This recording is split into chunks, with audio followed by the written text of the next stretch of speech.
आपका एक सबसे बड़ा जो डिमांड है ग्रेटर टिपरा लैंड का, ये कहाँ तक संभव है? क्योंकि ज़्यादातर जो आपके ऑपोजिशन पार्टीज हैं, आप बीजेपी ले लीजिए, कांग्रेस ले लीजिए या सीपीएम ले लीजिए, इन सब का कहना है कि ये एक सिर्फ और सिर्फ पोल गिमिक है, ये वास्तव में संभव नहीं है। तो यही तो कांग्रेस ने कहा था बीजेपी के लिए कि राम जन्मभूमि पोल गिमिक है। यही तो कहा गया था कि आर्टिकल 370 पोल गिमिक है। आज तो 30 साल बाद हो चुका है। जब बीजेपी 1989-1990 में आई तो सब तो कहते थे ये पोल गिमिक है। आज तो ये पूरा क्लियर हो गया है कि राम मंदिर बन रहा है, भव्य राम मंदिर बन रहा है। आज तो पूरा बात क्लियर हो गया है कि आर्टिकल 370 अब कश्मीर में नहीं है।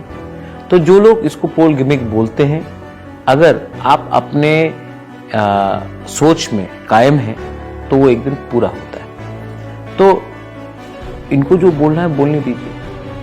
मैं उनसे एक सवाल पूछना चाहता हूं, ये मेरा डिमांड है हमारे जनजातियों के लिए, आपका क्या डिमांड है हमारे जनजातियों का भविष्य के लिए? आप एक द्रौपदी मुर्मू को बना देंगे राष्ट्रपति तो हम सब खुश हो जाएंगे। आप दलित को बना देंगे रामनाथ कोविंद को तो हम सब खुश हो जाएंगे। कहीं में प्रतिभा पाटिल बन जाती है पहला महिला राष्ट्रपति, तो क्या इस देश में औरत सुरक्षित हो गई है? उनको अधिकार मिल गया है?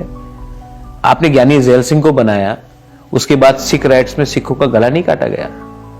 एक व्यक्ति को सिर्फ टोकन बनाकर आपने, या अब्दुल कलाम को आपने राष्ट्रपति बना दिया, तो क्या मुसलमान सुरक्षित हो गया इस देश में?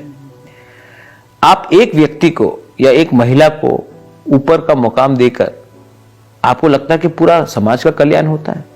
ये फाइट, ग्रेटर टिपरा लैंड का फाइट, एक व्यक्ति को मुख्यमंत्री बनाने के लिए नहीं है। ये फाइट हमारे 13 लाख तिपरासा को उनका संवैधानिक अधिकार देने के लिए है। और ये फाइट उनका है, ये फाइट एक व्यक्ति का नहीं है।